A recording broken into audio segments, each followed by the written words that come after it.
Morning students, आज हम next topic start करेंगे from the chapter number 3 human reproduction. Topic is placenta and the parturition. पहले हम placenta को डिस्कस करेंगे। प्लेसेंटा क्या है? वेरी इंपॉर्टेंट टिश्यू जो कि एक मदर और फीटस के बीच में कनेक्शन का काम करता है। मदर से जो भी न्यूट्रिएंट्स और जो भी वेस्ट एक फीटस प्रोड्यूस करता है उसका एक्सचेंज करने का जो फंक्शन है, that is the function of placenta. तो ये प्लेसेंटा बनता कैसे है? By the tissues of foetus and also the tissue of mother uterus. जो फीटस का टिश्यू है वो कोरियोनिक विलाई टिश्यू है। बेसिकली कोरियोन जो होता है आउटर मेम्ब्रेन होती है। Chorion is the outer membrane of foetus. वो विलाई फॉर्म में होती है near to the endometrium. Chorion की membrane villi finger like projection बना देती है, उसी को बोलते हैं कोरियोनिक विलाई। ये कोरियोनिक विलाई इंटरडिजिटेट कर जाती है, मीन्स लाइक जैसे हमारी फिंगर्स एक दूसरे में अगर हम फिक्स करें इस टाइप से स्ट्रक्चर प्रोड्यूस करना, इंटरडिजिटेशन करती है with the uterus tissue. Uterus के कौन सा टिश्यू? एंडोमेटीरियम टिश्यू का।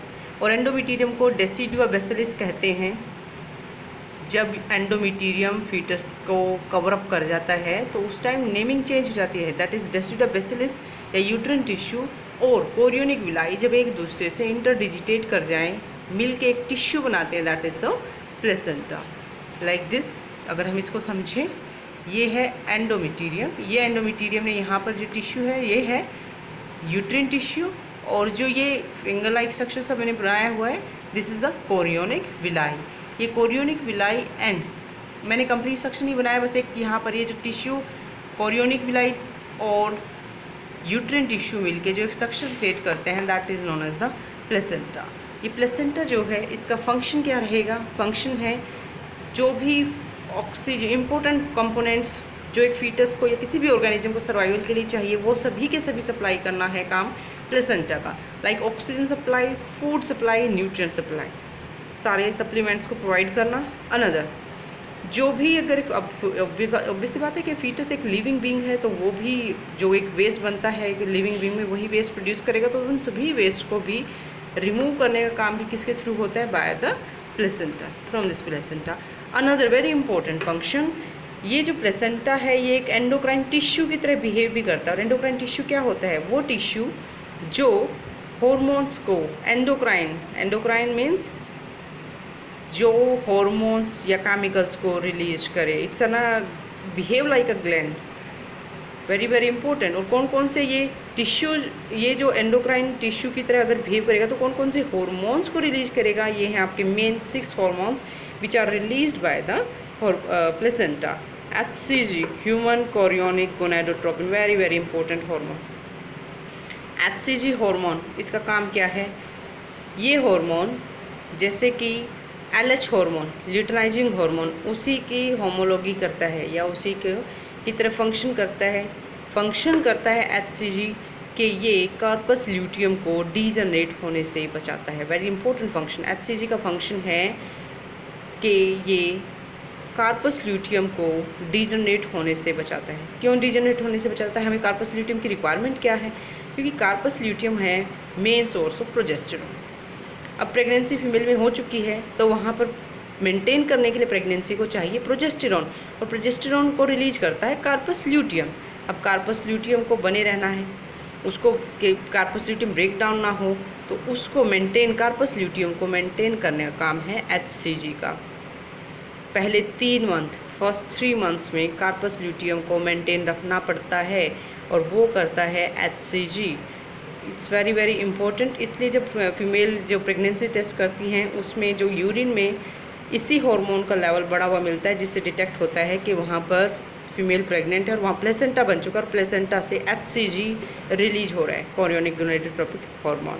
अनदर है HPL प्लेसेंटल लैक्टोजन हार्मोन। ये जो आपका प्रोलैक्टिन हार्मोन है उसकी तरह बिहेव करता है। लैक्टोजन हार्मोन है, ये प्रोलैक्टिन हार्मोन की तरह बिहेव करेगा, मिल्क सिक्रेशन में हेल्प करता है। Progesterone very very important. जैसे कि अभी यहाँ पर HCG है, ये पहले 3 मंथ कार्पस ल्यूटियम को मेंटेन करके प्रोजेस्टेरॉन की सिक्रेशन करवाता है। 3 मंथ के बाद प्रोजेस्टेरॉन कार्पस ल्यूटियम डिजनरेट हो जाते हैं, फिर प्रोजेस्टेरॉन का लेवल कौन मेंटेन करेगा?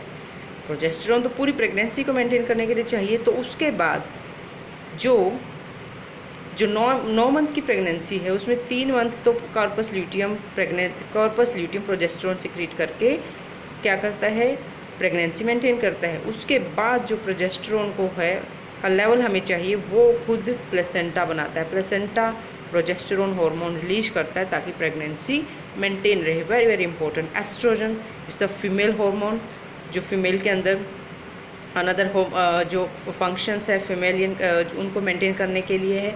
CRH very very important. ये इंपॉर्टेंट हार्मोन ये है आपका cortisol releasing hormone, very important. Stress, ये कोर्टिसोल रिलीजिंग हार्मोन ही है जो चाइल्ड बर्थ के टाइम स्ट्रेस लेवल को ये एड्रिनल कोर्टेक्स सेल्स और एड्रिनल कोर्टेक्स पे अटैक करेगा और वहाँ से कोर्टिसोल्स की रिलीज करवाएगा। और कोर्टिसोल स्ट्रेस हार्मोन माना जाता है जिसकी वजह से कि फीमेल में लेबर पेन अब या जो चाइल्ड बर्थ की प्रोसेस शुरू होगी उस टाइम रोल प्ले करता है। CRH रिलैक्सिन, जब चाइल्ड बर्थ के टाइम मसल्स की पैल्विक एरिया की मसल्स को रिलैक्स करने का काम करता है relaxin hormone. These are very very important hormones release by the placenta. ये आपको प्लेसेंटा क्या है, क्या उसके फंक्शंस हैं और क्या हार्मोन्स रिलीज है ये आपको करना है। इसके बाद नेक्स्ट है इसी में पार्चुरेशन क्या है, that is the delivery of mature या fully developed foetus. Delivery of fully developed foetus that is parturition. और ये कब होता है, जब एक फीमेल गेस्टेशन पीरियड को पूरा कर लेती है। गेस्टेशन पीरियड 280 डेज का माना जाता है जिसको हम कह सकते हैं 9 मंथ प्लस माइनस 9 मंथ का, कि 9 महीने उसके ऊपर प्लस माइनस 9 दिन ऊपर हो सकते हैं या उससे कम हो सकते हैं। ये एक गेस्टेशन पीरियड माना जाता है। जब ये गेस्टेशन पीरियड पूरा हो जाता है तो फीटस फुली डेवलप्ड है और वो फुली डेवलप्ड फीटस जो है वो एक रिफ्लेक्स क्रिएट करता है that is known as foetus rejection reflex. Very important. Foetus से होता है एक रिफ्लेक्स क्रिएट होता है और वो रिफ्लेक्स जो है वो स्मूथ मसल्स पे अटैक करता है मायोमेट्रियम की। फीटस से एक रिफ्लेक्स क्रिएट हुआ, उसने स्मूथ मसल्स में कॉन्ट्रैक्शन क्रिएट की, उसकी कॉन्ट्रैक्शन से एक न्यूरल सिग्नल मसल्स ने कॉन्ट्रैक्ट किया मायोमेट्रियम के मसल्स ने और वहाँ से एक न्यूरल सिग्नल पोस्टीरियर पिट्यूटरी के पास गया। पोस्टीरियर पिट्यूटरी ने रिलीज किया ऑक्सीटोसिन हार्मोन और ये ऑक्सीटोसिन हार्मोन ब्लड के थ्रू मायोमेट्रियम में अगेन आता है और मायोमेट्रियम को अगेन कॉन्ट्रैक्शन कराता है जिससे मायोमेट्रियम और ज़्यादा कॉन्ट्रैक्शन कोज करेंगी।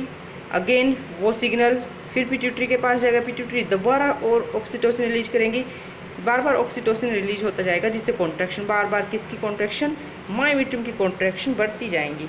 और जब कॉन्ट्रैक्शन बहुत ज़्यादा बढ़ जाती है तो इससे बहुत इंपॉर्टेंट क्या होगा, ब्रेकडाउन शुरू हो जाएगा। कोरियन जो सबसे बाहर फीटस की बाहर की लेयर होती है कोरियन, उसके बाद यूट्रिन सबसे पहले uterine membrane, chorion membrane and amniotic membranes break down हो जाएंगी जिससे जो फीटस एमनियोटिक फ्लूइड में प्रेजेंट है वो एमनियोटिक फ्लूइड बाहर आ जाएगा और इसी कॉन्ट्रैक्शन की वजह से सर्विक्स का डायमीटर भी बढ़ जाएगा और सर्विक्स का जैसे ही डायमीटर बढ़ेगा तो इससे क्या होगा, डायमीटर इंक्रीज होने से किसको लीड करेगा, चाइल्ड बर्थ को। That childbirth is known as parturition. तो ये आपने पार्चुरेशन क्या है, वेरी इंपॉर्टेंट कि कौन रोल प्ले करता है, फीटल इजेक्शन हार्मोन, ये आपने इसमें करना है।